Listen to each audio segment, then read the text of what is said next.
Hi, this is Tashina. And this is Jonathan. And this is Abandoned Ship! a sci-fi podcast where we are on a 4-year journey with Deep Space Nine. Mm-hmm. Today's episode is Season 1, Episode 5, Babel. Babel. Babel. I don't know why I pronounce it that way. It's just what comes out. Yes, those awkward podcasting moments where you realize we're just talking to an empty room. All right. Yep. Anything you want to say before we jump into the episode? Nope. Wow. We're so entertaining today. This is why we can't record too early. Yeah, it was a struggle to get up this morning. All right, so our cold open is pretty much a day in the life of Miles O'Brien. Then we get a series of events where he is just running around the station fixing everything. Like, I feel like this station is just seconds away from collapsing in on itself with how many things seem to be breaking down. Yeah, we get, like, some people are stuck in an airlock. Yeah. Captain who likes to talk uncomfortably close to his face wants to leave because his cargo is going to spoil. Yes, that captain is important for later on in the episode.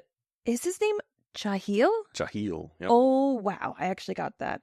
Sometimes I have to guess with the spelling. Yeah, he's worried about a delay shipment because it will spoil if it waits too long. I guess they have to fix something, and O'Brien's like, dude, I have a list like 100. Yeah, things, right then dude. he gets, like, then called away to fix a problem in the lab. Yep. Then he goes to the lab and he's fixing something for Dax. So pretty much Miles is overworked. Yes. I know they messed up the station when they left, but it looks like the upkeep was also very low on the list. Yeah, you gotta wonder, like, how well this thing actually worked when the Cardassians were there. I mean, I guess you could chalk it up to a few things. One, maybe it probably did almost never work. Two, they probably had more personnel assigned. Like, you get the sense that they're understaffed. Yes. Because I'm it's like, sort of this far-off outpost. Where's this crew? It's just literally loan him as the handyman going around the station. Yeah, they're probably still getting a handle on, like, the Cardassian systems, because it's not what they're used to working with. True, that might be part of it. I also think that there's some planned obsolescence involved here, where the Cardassians knew that they only had to build this thing to last for, 50 years until all the stuff was extracted. Yeah. And, why were they so easy to abandon this station and leave it behind? Because they knew that it was falling apart and at the end of its life. Ducat's like, that's not worth it. Yeah, so they're literally maintaining this thing that is well past its life expectancy, which is sort of weird for a station, but I guess when you make things on the cheap. I guess, because I remember Keiko was a little worried last episode. Honestly, I would be worried that more about this station collapsing at any second. Is this place safe? That's the safety Is it I would OSHA be approved? concerned. It is not OSHA approved. It's not even ADA compliant, as we see in another episode. So it's definitely not OSHA. So pretty much Kira notices that O'Brien looks like the Walking Dead a bit. And then Cisco goes to the replicator. He gets a hot coffee, but it's a little too hot. Yeah, I guess that's what was the problem with it. Was he reacts like it Burnt him. down. Which I was going to give Cisco a little bit of shit for this. And then karma came and bit me in the ass because yesterday we ran out of coffee. Mm-hmm. I went and got one and immediately burnt my tongue. My tongue is still burnt. So you know what? I'm not going to make fun of Cisco at all because I understand. Seems like this has been happening multiple times. He must just have like a callus on his tongue right now. You also got to figure, when we overheat things in the modern era, right? Like, heat takes a while to build. Mm-hmm. So you could only overheat it too much. Yes. It can only be so hot. A replicator, anything's possible, right? It could be 1,000 degrees. It could come out as liquid plasma. You could drink it and die. Is probably concerned that, So maybe it could have, we're thinking, oh, it was a little hot. He's just gonna come out one time. What's this? Maybe he got third-degree burns. It's could have been the McDonald's coffee incident. Yeah. So yeah, we'll cut Cisco some slack here, but Yes. it's very exaggerated. A lot of the Yeah, he's just like Miles O'Brien. Like this episode has an unfortunate placement because throughout these first few episodes, there've been some awkward acting moments and a little bit of awkward direction, but usually it's held up by the fact that the writing has been so good because you're dealing with some really important core storylines and character development moments, right? This is like the first problem of the week episode. It's a very typical Yeah. Star Trek episode. And apparently this is a storyline that they had been playing since like TNG. Oh, so really? it feels kind of very TNG too. Yes. It suffers a bit from not having enough to hold up against those problems. Mm-hmm. But even then, some of the acting is pretty stilted. We'll pin in it right now. But there is one acting choice in this episode I love. Oh, I'm trying to think of what that is. Oh, we'll do a reenactment. Like it's great. Yeah, like right from the beginning, right from the open, when you have the person banging on the door, which clearly they can't bang on too hard because they'll probably break the prop. But it's just sort of like, like a little. And then they just go, and then the captain comes up and he's just like goes right up into his face and just talks really like monotone. I must leave.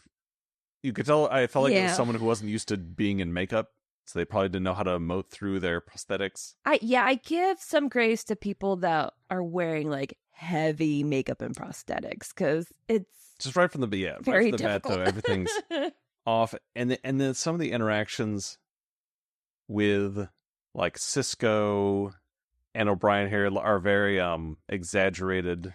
Yeah, because pretty much we leave this cold opening with O'Brien going, okay, I'll go, Miles fix this, Miles fix that. And then he like goes huffing and puffing off stage left. Yeah, so just some spoilers of my overall thoughts of the episode. Definitely is, from an execution standpoint, I think it's kind of weak. Yeah, it's not bad, but especially coming off these past episodes, which even with their flaws, felt like we're still solid. We had some good stuff going on. This is more of a run-of-the-mill episode. And, some stuff was nice. Very nostalgic feeling. Yeah. It was fine. Yeah. All right, so we have our opening, and then we go over to Quark's. And Quark and Odo are pretty much chilling out, shooting the shit because business is slow. There's probably, I think, one customer there. Oh, you missed the part where that kicks off the whole plot. What? And you fixing the replicator. Oh, for some reason I thought that was it was like in the next scene. Sorry. Before. Yes, Miles O'Brien huff puffs off stage left, and then he goes to a replicator in an empty room? Yeah, I guess it's supposed to be like crew quarters or something, but it looks like it's in the middle of a hallway. I was very confused about... I think it's just a set they had. The importance of this replicator, because it wasn't even the one like that was making the coffee hot. Yeah, it's just... But it seemed like if you fix this one, it would fix others. I don't know. They had to film on a weird. set with no extras, so they have an empty hallway and a replicator in what looks like the middle of an empty hallway. He fixes it. There's a little weird electricity thing that goes through it, like it all, and then he tests the coffee, and we pan over, and we see inside the replicator is a little box with like tubes and stuff. Whoa, what's that? And it like activates, so there's something going on now. Yes. Some alien device activate on this replicator, so... Fast forward. Now we're at Quark's. Now our business is slow, and Odo is kind of jabbing at Quark about the slow business. And we have one customer who's eating some kind of soup, and I guess it tastes awful. He loses his shit, and he starts he grabs Quark. He starts force feeding him the food because he's another really awkward interaction. It's like, you serve this shit to me, well, you get to eat it. And like, rah, rah, like shoving the food. And slowly Odo comes over. It's like, oh, okay, like, As much calm as it I down. love this, you gotta stop. No, Odo is in no rush to stop this. This was another example, though. This actor, I feel like it's just his voice feels way too put on, and just an awkward physical interaction with Quark, because you could tell he can't really grab him that hard or will mess up his makeup, I guess.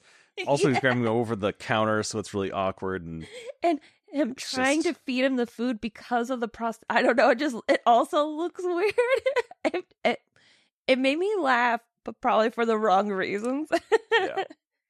So Odo helps him out, kicks the guy out. Quark, and lets him know pretty much the reason why no one's there is that his replicators are also broken. And I guess this is happening a lot where the food that he's serving is off. It is bad. And he's like, I don't know what to do. I am on Miles's list, but it sounds like I am pretty low on the list. He's like, a few more days of this, I'm going to be out of business. And Odo's like, oh, sucks to suck. Bye. And before he leaves, you tell him, well, why don't, O'Brien has the ones on the command level working perfectly. And that's when he talks about the waiting list. So that's what gives Quark the idea. Oh. Light bulb moment, yeah. So once Odo leaves, he gets a station layout to find where the working replicators are. But we see some of his sneakiness because he tries to find the information. They're like, oh, you need a level 5 clearance, security clearance.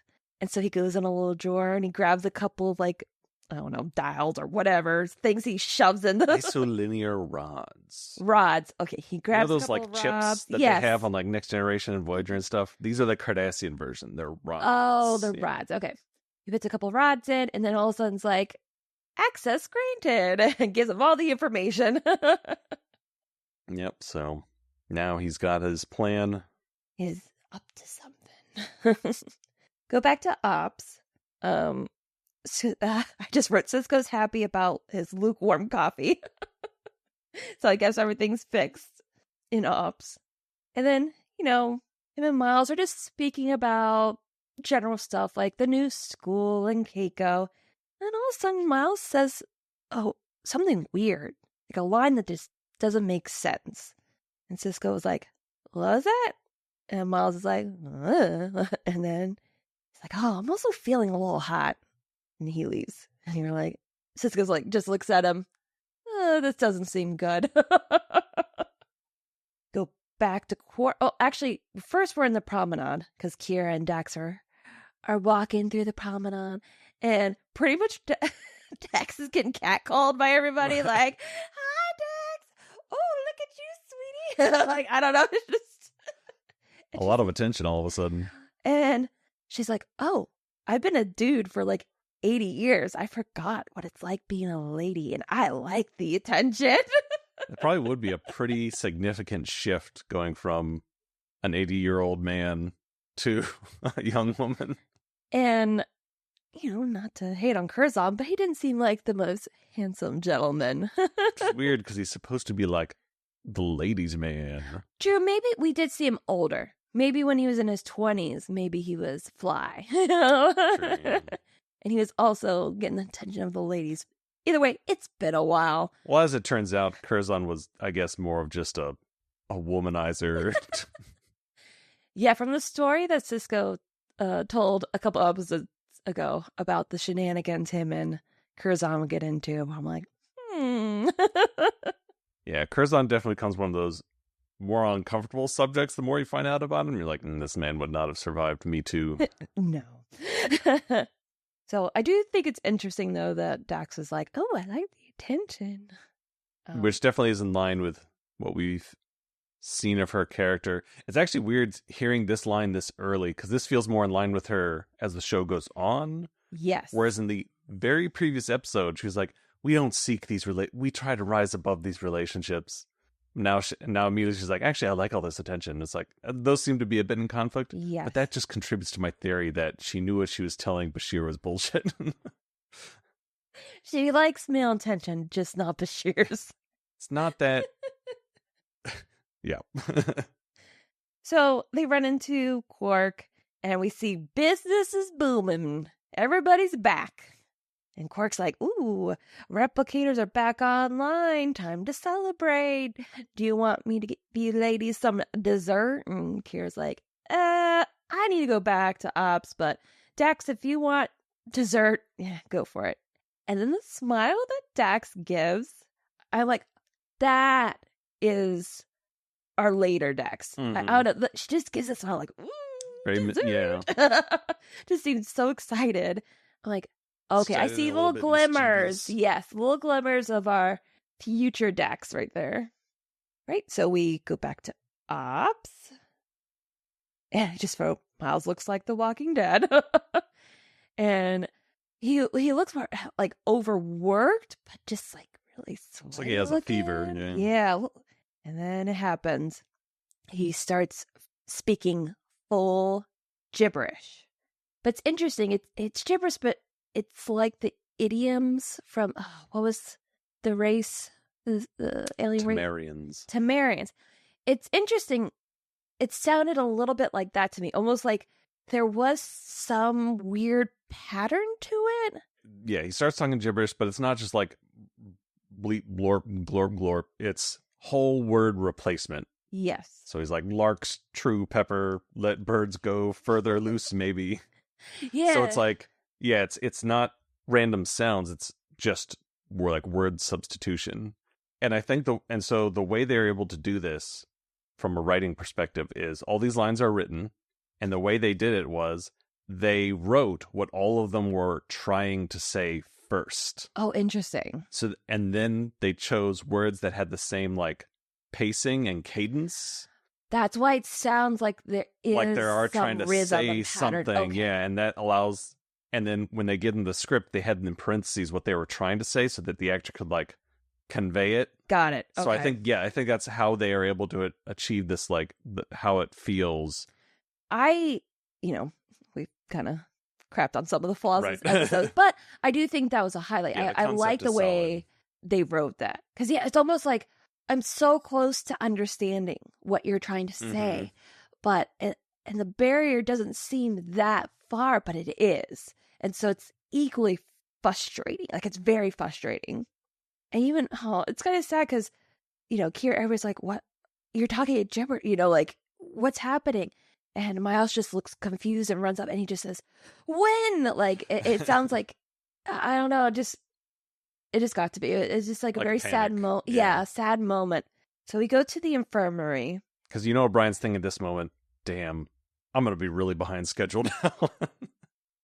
Or maybe later on is when he settles down a bit. He's like, oh, but I get a vacay. In the infirmary, we find out not only is it speech, his writing is also the same, which is, man, it's so frustrating. He's unable in any way to express himself, and he's also unable to understand others. Yeah, so all the wires have both been ways. crossed. Yeah. And they say it's something like aphasia. Is that what they're calling it? But in an ops meeting, they're talking about it, and I guess usually aphasia happens with something happens to your brain, like there's an accident, you knock your head. Right, some kind of trauma. But like Miles didn't have that happen. And while they're discussing this, Dax is looking a bit off. And then she also starts speaking gibberish. So now we have a problem.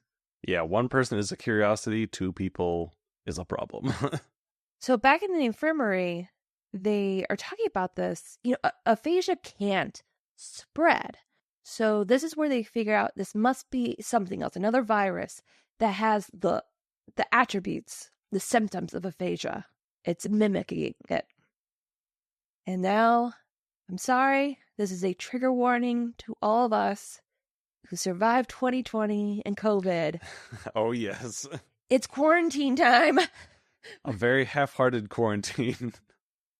Yes, because we go to Quark's and it still happened. And I was like, what is going on here? We're supposed to be under quarantine. And Quark literally says he's an essential business. And I'm just great. that was where I was like, trauma. I like, of course, Quark's bar is an essential business. And Quark would definitely be the kind of person to get his business declared essential in a pandemic. that line literally brought me back to 2020. Yep. And Odo's like, really? And Quark's like, people need entertainment. They need a diversion from this. And so frustrating. But then Odo's like, your replicators, they're fixed. How did that happen with, O'Brien out of commission? And he's like, Rob did it. Rob fixed them. And Odo gives a look of dubious. And we'll put a pin on that, because there's comments to be made there, too. We are strolling in the promenade with Sisko, and he finds his son, Jake, just hanging out. I know, so he's wandering the promenade. Jake's just there, and Jake asks, oh, this quarantine, it's going to be okay, right? It's like, well, apparently not, because you're just wild out here wandering around with no one has any masks or anything. I know. Get inside. You don't know what you're dealing with. So as Sisko is trying to get his child back to his quarters, this is where he runs into Captain Jahil. More like Jahil runs up to him, literally just jump scares straight into his face.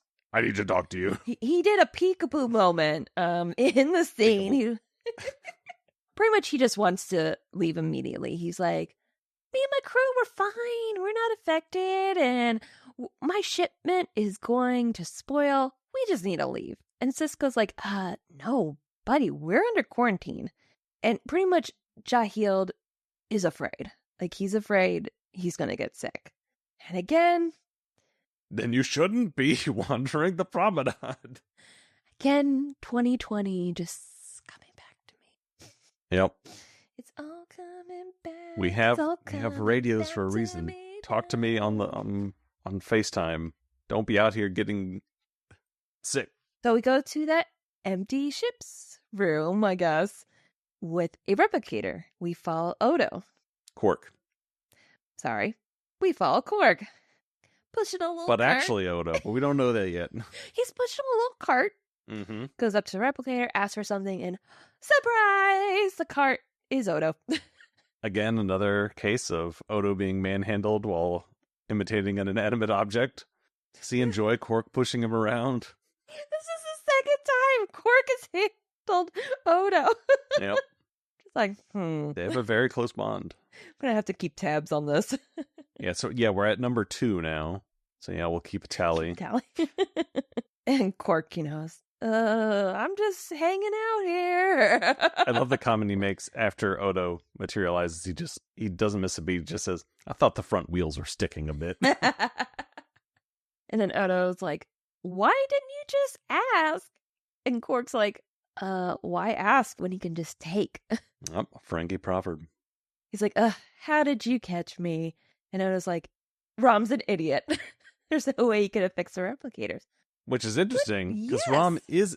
this is interesting for 2 reasons. One, at this point in the show, Rom does not seem that incompetent. Exactly. We have not really seen that yet. Especially last episode with Keiko. Yeah, he seemed, probably had a higher opinion of himself than he should have, but not like a dummy. Second, even later, when he becomes more of an idiot, he is actually a genius at one specific thing, which is engineering and fixing things. So actually, future Rom would have absolutely been able to fix the replicators. It would have been the only thing he could have done. Yes. So it's a very interesting. Clearly, they had not fully fleshed out his character yet, but I think even within the episodes we've seen, it sort of seems a little inconsistent. So it seems like they're trying to push him in one direction, haven't quite figured it out yet. They sort of land awkwardly here, in a statement that will definitely age like milk later. Yeah. We go over to Ops, and we find out it's the food. Mm-hmm. And Kira's like, what are you talking about? Our replicators are set, so something like this won't happen. And also, it's just like the command area replicators that were fixed, so it's probably in here. How is this spreading all over the place? Because they put the quarantine in place because a couple other people came down with the virus. And that's when Odo comes in. It's like, I have the answer to that, and it's Quark. And no one even bats an eye, though, about course it Quark's is. shenanigans. Since he's been passing this tainted food. Not sure how Bashir jumps to this, but I guess at the rate of like everything happening, he takes a sample of the air. So basically, because it is now, this is actually, I think, pretty on point. Okay. He concludes that because it is now in so many people, once these viruses reach, a critical mass, that's when they really start to evolve and mutate or whatever. Like, that's how we get new strains of COVID and the flu and everything, because it's in so many people. The more people it's in, the more chance it has to, there's another more specific word for it, but basically evolve and form new strains, right? Yes. So I know this is probably unusually fast to completely change how it transmits, but whatever. It's an alien virus. I feel like this is 24 hours. Yeah. But basically, he's like, well, because of this replicator problem where it's been passed around so much, he figures it's probably mutated by now, and yes, that prompts to take a sample in the air and realize it's evolved to become airborne. Like with COVID, I understand about mutation and evolving, but I guess I thought the mutations weren't that vast. Like to go from something where you get it from like food go to airborne, I'm like, really? Yeah, I think there's maybe some precedent of this, but probably not this fast or that. Yeah. I think typically things just stay one vector, but they can, like things that maybe but you're don't right, typically it's jump alien. species can then jump species once. Bottom line is viruses love to have lots of themselves, and then they all get into a nice party and figure out new ways to be viruses. Okay. Very scientific explanation. So this is where Kira finds the box that was in the replicator that caused this whole thing. And pretty much it built a virus into the food. So, sabotage! Yep. And she seems convinced that it's Cardassian because he uses a specific power source that only Cardassians use. And, it makes sense when the things like when they left the station, maybe they would throw in. That comes in later, too, much later. And honestly, that's what that the Cardassians love setting booby traps in there. And that's what I thought too at first, because I remember the later episodes where we're with the booby traps. It's like, okay, yeah, makes sense. This is it. This is the acting moment. Cisco gets a call from the infirmary. He has to come back to the infirmary right away. Jake has the virus. Cisco goes up to him, holds his face. Jake looks up at his father. Boat, love, cradle, bird. He's been very, very dramatic. With tears almost streaming from his eyes. Papa. Papa. And I'm just like, whoa. He's like, this is it. This is my acting moment. This is going to go on the reel. And Ark of the Covenant. Yeah, the first time I ever saw Cirroc Lofton in person was at Star Trek convention in Cherry Hill, New Jersey. And all I know is that we walked in and he was talking about how he saw the Ark of the Covenant. And I was like, okay. I don't know this man. Maybe he was just really high at the moment, but he was going on and on about the Ark of the Covenant. So as soon as we saw this moment with Jake, and it was in a very similar tone of voice. Ark of the Covenant. This is where it all starts. Yeah, honestly. During his aphasic trip. Exactly. This is where it all started. So at this point, they have a lot of patients, so they make pretty much a makeshift hospital. Cisco takes Jake there. The only thing of note is that Quark is there. He also sounds like he has it, because he's just saying like broken words to somebody. But no, Quark is just trying to make sure that no one is faking to get out of paying him money. And Cisco's like, no one would do that. And I'm like, oh, sweet summer child, you don't know capitalism. Yep. I bet there was at least one person there was like, bird, flower, water. Why didn't he get a fever? Back in the infirmary, Bashir doesn't think that the Cardassians made this. he actually thinks it was Bajoran terrorists. Dun dun dun. Dun dun. Yeah, basically because of the structure of the DNA, it's like too perfect, so it's engineered and Which burn on Cardassians, I guess. So in Sisko's office, now this is something I'm not sure how they figured out, but that they think it was planted when it was first, like the station was first built. because of the decay of the power core. So like Okay. it's So showing been there signs for a of while. age. Okay. So yeah, it's been like this was probably planted when the station was literally first built, and just whoever did it, was killed or captured before they could actually set it off, and now we've just stumbled into it now. 18 years? Did none of the Cardassians use that replicator? Yeah, like I said, maybe their operation was really not as efficient as we thought. Yes, not. So because it was Bajoran terrorists, especially this long ago, Kira is the best chance to find the antidote by finding the people responsible. We do get a name at first, Deacon Ellick, because she's talking to another higher up in the Bajoran government. And pretty much the person's just like, it sounds like it could be him. He is there. It's a good thing this lead pans out because it's definitely pretty flimsy. But I guess there's not a lot of genetic bioengineers from that time. True, I guess. Yeah, like people in the underground who had these capabilities were probably limited, especially 18 years ago. So we go back to the makeshift hospital, and Miles is on fire. He has a fever. It is not good, and he's going to be dead in 12 hours. Some more awkward stuff here. One really annoying thing is the people with aphasia are constantly trying to like communicate with words to people who are unaffected. It's like, clearly we know this doesn't work. And the people... Pull them over! The people who are trying to communicate are always like, what? Huh? It's like, yes, we know. You can't understand them. I know, I'm like, did they think we wouldn't get it by this point? Like, we're well in the episode. We get what's going on. So yeah, as someone, like, if I had it, I wouldn't even bother with trying to explain. I would literally grab the nurse, drag her over, and like, look, feel his head. And they do get there, but it does take a lot of like back and forth at first. And it's just like, we don't got time for this. Yep. Just some more awkward I think. Yeah. I kind of want to blame the directing for a lot of this just because the issues are so widespread between the regulars and the guest actors, and some of the blocking and camera shots are also pretty awkward. Yeah, like when Jahil just pops up. Yeah, stuff like that. I think I'm blaming the director for this one. Yes. I mean, there's definitely issues with the script, but you're right. This definitely seems more direction centered issues.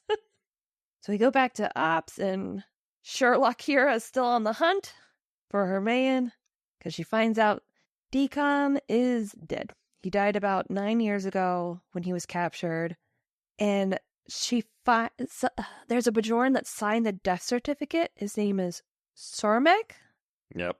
And I guess because of his connection with Deacon and his abilities, that's why she starts researching him. Specifically, Cermak is a medical assistant, so she figures, okay, well, so if this guy's dead, helped. then this guy must have helped or maybe known about it. So best lead she's got. Good thing it worked. Yeah, this is definitely is probably very where loose. The writing was a little weak, just because I get a lot happens in this episode. They can't do a lot of like dead ends. We got to get right to it. They can't do a lot of dead ends, and yet they string this along quite a bit because she like opens a communication with him, and as soon as she mentions the virus, he like cuts it off, right? Yes. There, yeah. A couple things happen before we get there. Fine. It's fine. I don't care. We missed also where Bashir says that O'Brien will be dead in 12 hours. That's our said that. I said Miles is going to be dead in 12 hours. I was still focusing on the awkward dialogue. You're just like sucked in a black hole. So we're all over the place. Let's recenter here. So yeah, they know this doctor. That's their best lead. Yes. A Quarks. Back at Quarks is slow again once more. Him and Odo do some back and forth, and pretty much Odo is just like, "Don't be stealing things while I'm away. I'll know it's you. Just that kind of back and forth. Yep. Go back to Bashir. Yeah, we do have some good back and forth with Odo and Quark in this episode. Yeah, Earlier now, like, and even towards the they end have of a the lot episode. of scenes together. Quick scene with Bashir. He's exhausted, trying to find the antidote, trying everything. And now Bashir has caught the virus and he starts reading gibberish. Yeah. So he's down for the count. Things are deteriorating quickly. Ups. We find Kira is looking for Cermak. She finds him. This is where she calls him on this telescreen, whatever it is. She asks about it, and this guy has no chill. He goes, I didn't have anything to do with that. Cuts off the call. Which I find kind of weird. He didn't even try to pass off like, I don't know what you're talking about. Sorry, I can't help you. I'm not sure why he doesn't want to be involved. So a little bit later, he does mention he doesn't want to be held responsible. So maybe he's afraid if he can't find the antidote, like all these people are going to die. Yeah, but still, like, though he finds the antidote so quickly. Given that we've already established that crimes against the Cardassians aren't really considered that big of a deal, and that's when all this was planted, was when the Cardassians were there. It kind of seems like this is a Bajoran asking a Bajoran, hey, we need help with this. It just seemed like a weird thing for him to, I don't want to be involved in that. Maybe it was like the Federation asking him. It would have been. Maybe that's a part of it, because maybe. Yeah, I don't know. True. Yeah, I'm not sure about Bajor, if they would have let things go or not. But Federation people dying? Also, just like an outsider asking you, like, you know, you don't want to talk outside your circle, but it seems like Kira, I don't know, this part seemed a little weak for all like, the... Who dis? Bye! For all the shortcuts they take to jump to this person, to then have them stonewall them for dubious reasons, I didn't really buy it. Yeah, because he didn't get any information about what's going on. Like, if he had heard from... I could see, like, if he heard from her, like, everybody is about to die, like, we need your help, and he's like, can't help you, because I don't know what you're talking about, because he doesn't want to be held responsible. She doesn't tell him at all about the outbreak, just, hey, did you plant a virus here 18 years ago? Nope, bye! It's just like, wow, no chill. So, Odo gets a crash course in ops, because everybody's going down. There's only a handful of people that are still up and going. It's Odo, Kira, and Cisco. Cisco and Quark. Mm-hmm. And I guess we assume Odo can't be affected, and Quark's already established that Ferengis had a good immune system. At the top, and the clock is just ticking for Cisco and Kira. Yep. Just a matter of time for them. So Kira is like, I'm going to pay Cermak a visit. And at first Cisco's like, you can't break quarantine? And she's like, oh, I'm not going to break quarantine, but I'm still going to pay him a visit. I'm going to take the runabout. Don't worry. I'm not even going to go on the planet. I'm going to torpedo his house. What? I mean, I'm going to be bored. Oh, okay. And Odo backs her up. He's like, she's all we got. Just let her go. And Cisco agrees. Before everything goes down, we just have a little heartfelt moment with Jake. Some more acting. Mm-hmm. Yeah, nice moment where Cisco's basically knows that he doesn't understand him, but he can hear the tone of his voice, you know, and he's just trying to comfort him and let him know it's going to be okay. So nice little father-son moment. If our theory is right, that it was the directing that was off, then that actually speaks well to Cisco, because I think he did a good job of conveying these emotions and doing it in a way where he's like touching his face, like he's trying to convey these emotions to him without language, which is what you should be doing in this episode. It's like, feel like Cisco got the memo, but not the director. Yep. So we're backing up, and Captain Jahil takes matters into his own hands because his whole crew has the virus. So it's just him, and he pretty much tries to leave with the ship. But Jahil's ship is clamped down. He's trying to still back out. Yeah, basically he's got his engines at full blast in reverse, trying to pull away from the station. You're gonna rip your ship apart. And he's like, then you better let me go. And at first Cisco tries to reason with him because he knows that Jahil is afraid. But it's just fallen on deaf ears. So Cisco just cuts him off. Seems like they were going to loosen the clamps, Tractor beam. beam them back in. But I guess the clamps are stuck or something. I guess because he's putting so much stress on them. Yeah. Now they're stuck, so they can't even release them even if they wanted to. And they're like, I guess if he explodes right there, the ship takes out like half of the docking ring, something like that. I'm like, yikes. Yep, big deal. So I get a little ticking clock here. Yep, because the rest of the episode is pretty much back and forth between this and Kira and her runabout, pretty much kidnapping Cermak. Because she goes to the planet, she makes sure he's in his little office, she calls him up, he's like, I have nothing to say to you, and he stands up, and then she's like, that's fine, and beam. And beams him on the runabout. Back to ops. The ship is now on fire, and an explosion will happen in 15 minutes. So we definitely have a clock now. Sisko, you could tell like the fever's getting to him. He's not doing good. So he calls for help. He's like, if anybody can understand me, please get down to ops. We need your help.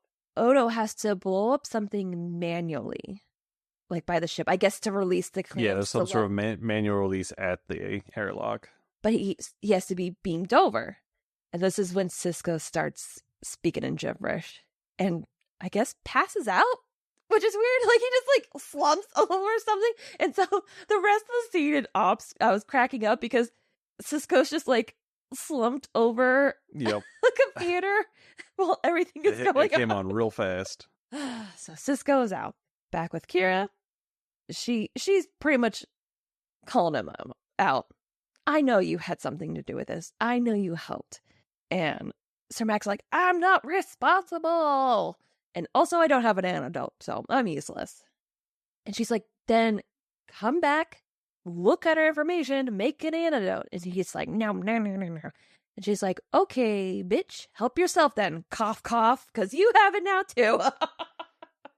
Yep, so now it's in his best interest to help. No choice. No choice. That means that if he can't find an antidote, Kira just killed him? Yeah.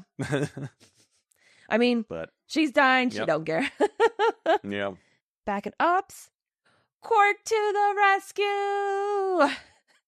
So Quark waltzes in. He's like, I'm hearing a little distress from your voice, Odo. How are things going? Odo pretty much explains what's happening. Well, first he's like, am I to believe you're volunteering to help? And Quark's like, volunteering? Volunteer. We'll haggle over price later. So a very Quark moment. Yeah, volunteer is not in Quark's vocabulary. So Odo needs to be beamed closer to the airlock. And Quark's like, I'll beam you over. And Odo's like, you? I served on a Ferengi freighter for 8 years. So Odo's like, okay. So I guess we're led to believe that transporting is a very delicate process, I guess. Which makes sense. We've seen what happens when it goes horribly wrong. Yeah, and why I never would be transported. Barclay was right. Barclay was right. Yeah, and right as Odo's about to move over, Quark says, I must have witnessed the procedure hundreds of times. Witnessed? Energizing.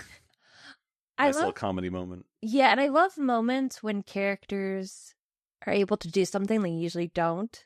And so just hearing Quark say, energize, I don't know, I loved it.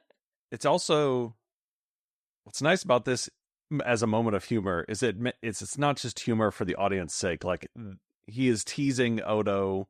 It makes sense given their relationships. It makes sense in universe for this to be happening. Yes. Oh, yeah, because you can hear the humor and the teasing in his voice. Yep. As opposed to, I don't know, I don't want to go on a rant, but, a lot of the Marvel quippiness that we have is a lot of humor that takes place for the sake of itself and is sort of displaced from the characters in the story and what they would actually be doing. Yes. Where this makes sense because we've already built up so much with Odo and Quark. This makes sense for Quark. This is his personality. Yes. So the ending is pretty much parallel of Odo saves the day. He gets Jahil off the ship, who is speaking in gibberish. Yep. So good thing they got him because he would have spread the virus. Or just died. Or just died. Space. And that's part of what Sisko was trying to tell him. Like, do you want this to hit you while you're like by yourself in your ship on transport? And it would have. Uh-huh. So Odo sees him. does the manual unlock while Quark is doing a tense countdown. And they have 10 seconds left when the ship goes out into space and explodes and shaking and rumbling. While this is going on, Kira brings the doctor to the infirmary. He's looking at all the information Bashir has collected. Thankfully, it looks like Bashir did a great job and was well on his way because he was able to get this antidote together pretty quickly. And Kira was going to go back to Ops, but then she starts speaking in gibberish. And he's like, yeah, you ain't going nowhere. Just sit down.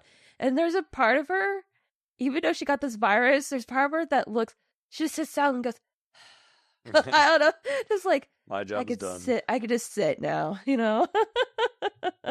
And boop, boop, boop, boop, boop. Antidote found. Everything good and right in the world.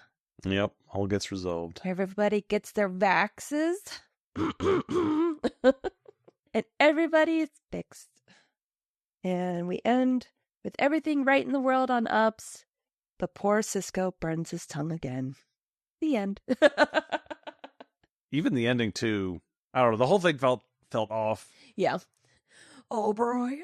O'Brien. It felt very, like, he sitcom. Almost died. Yeah, I know. Like, literally. Like, Miles would have been the first one. Like, there's a world where... Just back to duty. Everyone almost died. And they're just the man like, oh, just another day on Deep Space Nine. Yeah, it felt very sitcom-y. Yeah, it was a little too much. Yeah. Like, again, a lot of stuff happens on a ship. But it's like, yeah, just the parallel of, like, literally everybody was dying. And now, oh, shucks. Cisco burned his tongue in the coffee again. Niels, Miles. And Yeah. Miles O'Brien goes, here we go again. Look on his face. Shucks. Oh, shucks. This episode, bit rough. Very classic Star Trek concept, you know. Involved all the crew, basically. But not executed great. That's the thing. I liked the idea, and that's what kept me invested, like where this was going. But yeah, the execution was rough, and probably why I didn't remember this episode right away. Because the other episodes we did, I remember watching them. And this one, when we got a little further in, I'm like, oh, okay, I remember this one. Because at first I thought this was going to be like a Miles episode. Because, you know, we had gotten an Odo, Akira. I'm like, oh, is this Miles episode? And it seems like that in the cold opening. But then he gets sick and he's sidelined for the rest of the episode. So I'm like, I know we get stuff with him later, but it is a little sad to be like, oh, I thought we were going to get, you know, a little bit of a Miles-centered episode. And all we get is a cold opening. And I'm like, man, he's always getting the shaft. He's always getting the shaft. Yeah, probably the best part of the episode was the Odo and Quark interactions. Yes. That's probably the one thing you get, you know, just to build their relationship more. So it's probably worth it just for that. And we get glimpses of future Dax. I feel like this is where we're starting to see her. Yeah, that's true. Push a little bit more into defining her own character than just being Spock adjacent. But it's weird, like with Rom too, these things we know will happen in the future, they do kind of clash with what we've seen so far. Yeah, they're clearly still figuring some of them out. Even though it was nice to see those things, it does kind of like, ooh, it made it weird. It made it as far as like tracking the character's development, you see good things from Odo, Quark, Dax, Jake and Cisco, and O'Brien. Even the little we do see of O'Brien, but yeah, so it's probably worth it just for those. It does sort of further their development, but overall, it's still kind of a weak one. This was one that I typically, you know, skipped and only saw, I think, for the first time when we did our last complete rewatch, where we watched like everything. Yeah, there's some good moments. I guess you could skip it. There's nothing super crucial. Yeah, but also nothing, I guess, super cringe. Exactly. Like it's not very like an neutral, very in the middle. We have some other episodes coming that we might be more willing to skip. This is inoffensive. Yeah. Yeah. If you got the time, decent character development, but yeah, I'm looking at the list here. Are you trying to see when we get into like really cringe or really bad? Oh, there's definitely one specific one, but a lot of these ones do like contribute various things. I mean, it just goes to show, just like what we talked about in the beginning. If you're looking for a trimmed down list, you can clearly find it. There are clearly things you could skip for just plot. Yes. Plot, obviously, nothing happens here that's important, but not every story is about plot. And if you just want to, probably the best thing it does is if you're here to just embody the lives of the characters and just like exist with them in their day-to-day journeys, this is a very day-to-day journey episode. Yes. Where you get to sort of immerse yourself in that atmosphere. So it's nice in that respect. Honestly, yeah, it was worth it just seeing work and ups. Yes, which is a very rare moment. So so That alone made it worth it for me. And of course, Jake's acting. Ark of the Covenant. All Oh, right. we need to. Oh, that's what we need to do. I need to mark down like moments like that, like acting moments. Acting. Maybe we can give some fake awards at the end of the season. We need to do like when we do like a recap of the season, we need to do like moments. Yeah, that could be interesting. I'll keep track of. Oh boy, so many notes. I know. Right. I have my episode notes. Now I'm gonna have the whole season notes. But yeah, that's it for today. Next week we'll be here with episode 6, Captive Pursuit. All right. See you next week. See you then. Bye. Bye.